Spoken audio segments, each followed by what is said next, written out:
Hello everyone, how are you all? I hope you all are doing great and your study is also going great. My name is Simran Kumar and I am working in State Bank of India. So basically आज का ये video होगा कि मैं अपने last जो 30 days होते थे, कोई भी बैंकिंग या इंश्योरेंस एग्जाम होता था, किस तरीके से मैं अपना जो लास्ट 30 डेज होते थे वो किस तरीके से मैनेज करती थी। क्योंकि कि आप जब एक बैंकिंग एस्पायरेंट हो तो आपको प्रीलिम्स और मेंस दोनों का एक साथ प्रिपेयर करके चलना होता है। ये नहीं कि पहले आप प्रीलिम्स करोगे, प्रीलिम्स का रिजल्ट आने के बाद में आप मेंस के लिए प्रिपेयर कर रहे हो।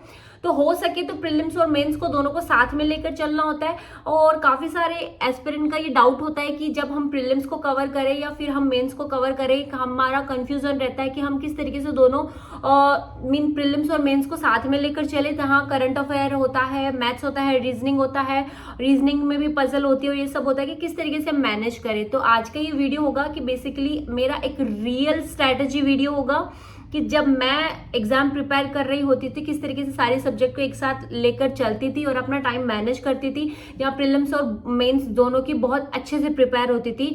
With this strategy I clear many banking exams and many insurance exam like FCI, like SBI PO, IBPS PO, IBPS clerk and LIC and many more.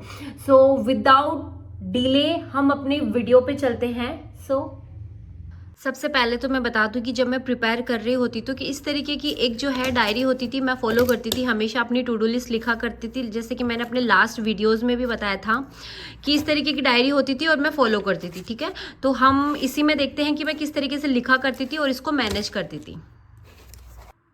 तो हम देखते हैं हम इसका डिटेल में किस तरीके से मैं जो है अपना टाइम टेबल फॉलो किया करती थी और प्रीलिम्स और मेंस को साथ में लेकर चला करती थी। सबसे पहले मेरा जो टाइमिंग होता था 5 AM जो है, मैं अर्ली मॉर्निंग उठा करती थी मेरा हमेशा। और उसके बाद में अगर आप देखोगे कि 5 AM से हमें 1 घंटा अगर दे दे 6 AM तक,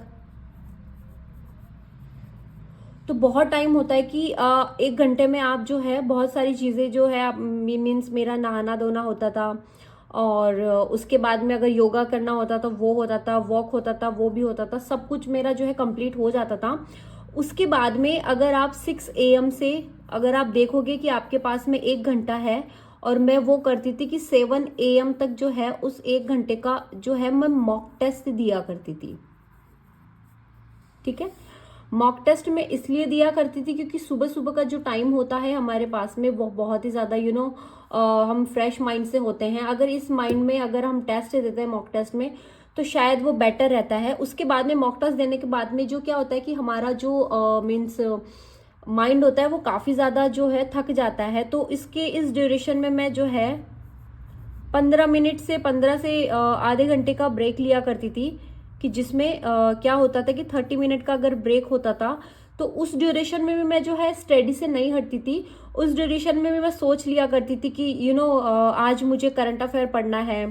ठीक है, आज मुझे मैथ्स पढ़ना है, करंट अफेयर में क्या पढ़ना है, मैथ्स में क्या पढ़ना है। 15 मिनट के अंदर में जो है अपनी बुक्स रेडी करती थी कि अगर मैं मॉक टेस्ट देने के बाद में हो जाएगा मेरा, तब मैं करंट अफेयर और मैथ्स पढ़ूंगी। उसके बाद में मेरा क्या होता था कि जैसे मेरा 15 मिनट और आधा घंटा हुआ तो 7:30 तक जो है अगर आप देखोगे आधे घंटे में आप जो है आपने जो भी टेस्ट दिया है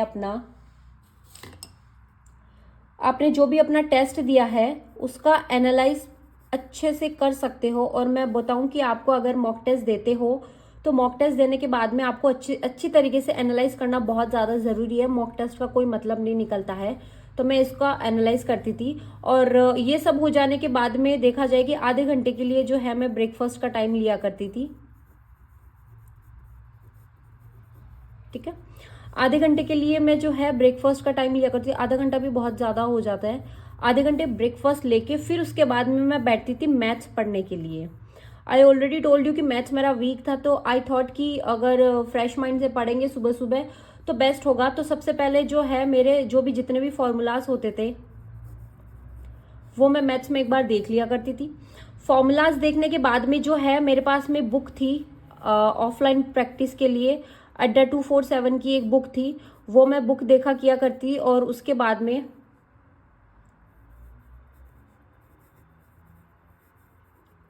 राकेश यादव के जो क्लास नोट्स थे वो मैं देखा करती थी कि उससे अच्छी तरीके से मैं उनको पढ़ के और क्वेश्चंस जो होते थे सॉल्व कर लिया करती थी। ये डेली प्रैक्टिस के होते थे। फिर उसके बाद में मैं आती थी करंट अफेयर्स के। ठीक है, करंट अफेयर्स मेरे लिए बहुत मेन होता था, जस्ट बिकॉज करंट अफेयर में क्या होता है कि आपको ऑलमोस्ट आपकी जो है वीक होती है, तो करंट अफेयर को मैं फॉलो करने के लिए क्या किया करती थी, उसको बड़े ही अच्छे से मैं जो है अड्डा की जो क्लासेस होती है आशीष सर की, ठीक है, वो मैं डेली राइट किया करती थी, डेली के उनके नोट्स बनाया करती थी। ठीक है, उसके बाद में जो है अफेयर क्लाउड्स के जो सर थे, अफेयर क्लाउड्स के नोट्स पढ़ा करती थी। अफेयर क्लाउड्स के बाद में स्टडी आईक्यू के जो मीन्स गौरव सर थे, उनकी मैं पीडीएफ देखा करती थी। ठीक है, और यहाँ पे जो है जो सर की क्लासेस होती है वो मैं देखा करती थी। डेली मेरा नहीं होता था, ये मैं वीकली और मंथली देखा करती थी रिवाइज के लिए, और ये मैं हमेशा मंथली देखा करती थी। ये मेरा फिक्स था कि अर्ली मॉर्निंग में मुझे ये इन तीनों को फॉलो करना ही है, जिसमें आशीष सर के जो मैं क्लास नोट्स बनाती थी।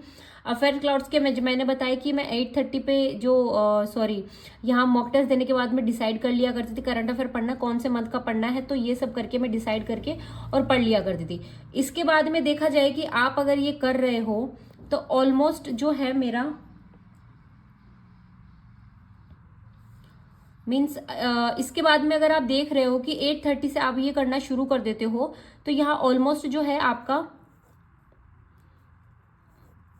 10 AM हो जाता है। मीन 1 घंटे के अंदर ये सब हो जाता है। 1 घंटे के अंदर आप जो है 8:30 से 10 AM तक करोगे तो मैथ्स में क्लासेस में आपके जो फॉर्मूलाज होते हैं वो भी हो जाएंगे। फॉर्मूलाज में देखती थी और उसके बाद में करंट अफेयर पढ़ती थी। फिर जो मैथ्स के अंदर फॉर्मूलाज बच जाया करते थे, जो क्वेश्चन बच जाया करते थे, क्योंकि क्या होता है कि मैथ्स में जब हम क्वेश्चन करना शुरू करते हैं तो कई क्वेश्चन आते नहीं थे, तो पहले मैं करंट अफेयर स्टार्ट करने के बाद में फिर वापस से मैं मैथ्स को लिया करती थी। ठीक है, जो मुझे डाउट्स होते थे वो मैथ्स को मैं लिया करती थी, और ऐसा करते करते मुझे जो है ऑलमोस्ट 11 बज जाया करते थे। ठीक है, 11 AM होने के बाद में मेरा क्या होता था कि मैं फिर से वापस एक मॉक टेस्ट देना चालू कर दिया करती थी। डेली के मैंने बताया कि मैं डेली जो है 3 मॉक टेस्ट दिया करती थी। एक मैं अर्ली मॉर्निंग उठ के दिया करती थी, उसके बाद में मॉक टेस्ट दिया करती थी। वो भी पूरा हमारा जो है टोटल 1 आवर का होता था। मॉक टेस्ट देते देते मुझे ये टोटल करके मुझे ये मीन्स होता था 1 PM हो जाया करता था, दोपहर के 1 बज जाया करते थे। उसके बाद में मेरा लंच होता था।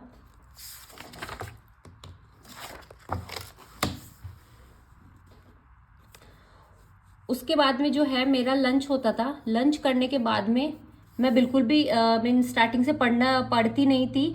लंच होने के बाद में मैं 2 बजे के आसपास जो है एक छोटी सी नैप ले लेती थी। ठीक है, 2 AM टू देखा जाए कि 4 AM तक 2 घंटे की नैप बहुत इनफ होती है।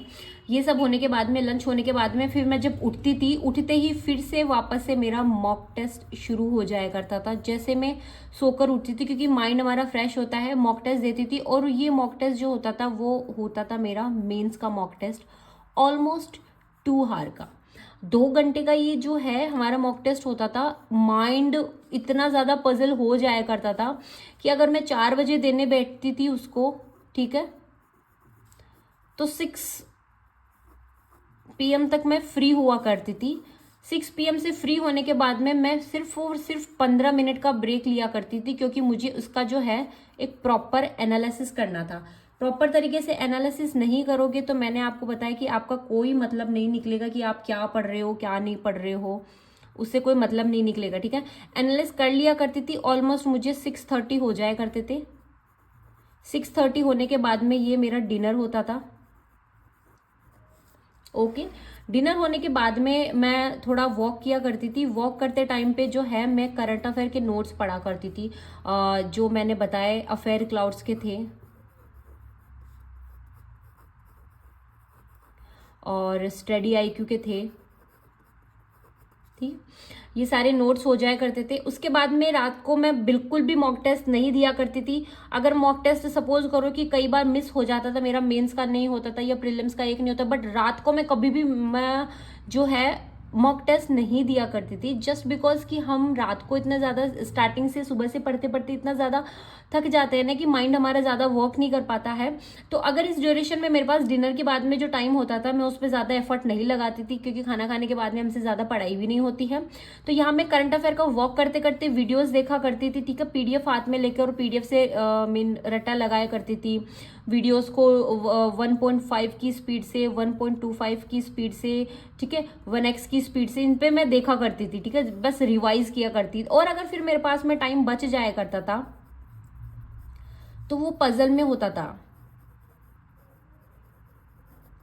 तो वो पजल होती थी मेरे पास में करने के लिए, क्योंकि एट द एंड हमारे सारे सब्जेक्ट जो है हम इस तरीके से देखेंगे कि कवर हो जाती है और लास्ट में रीजनिंग बचती है। तो खाली मैं पजल किया करती थी या फिर कोई भी जो भी मिसलेनियस क्वेश्चंस होते थे वो मैं कर लिया करती थी, ठीक है। इस तरीके से अगर आप देखोगे मेरे यहाँ पे कि मेरा पूरा तरीके से प्रीलिम्स और मेंस बोथ जो है यहाँ पे कवर हो जाता है, कि डिटेल में इस तरीके से ये मेरा टाइम टेबल होता था। टाइमिंग आप इसको ऊपर नीचे मान सकते हो, कि आप ये नहीं सोचोगे कि टाइमिंग जो है इसका यही होगा कि ये 7:30 है तो यही होगा। मतलब ये घंटे मैंने फिक्स कर रखे थे कि इतना घंटा ये करना है, इतना घंटा ये करना है, 15 मिनट ये करना है, 10 मिनट ये करना है। इस तरीके से अगर आप फॉलो करोगे तो आपका प्रीलिम्स और मेंस दोनों का एक साथ जो है प्रिपेयर अच्छा होगा। स्टार्टिंग में ये आपको फॉलो करने में थोड़ा सा इशू होगा, बट अगर देखोगे कंसिस्टेंसी बनाए रखोगे तो आपका कवर हो जाएगा। तो that's all in this video. I hope आप सभी को अच्छा लगा होगा ये वीडियो और आप सभी को बहुत ज़्यादा हेल्प करेगा पढ़ने के लिए। सो अगर अच्छा लगा हो तो प्लीज़ लाइक करना, और कोई भी अगर आपके डाउट्स है तो let me know in comment box. तब तक के लिए बाय।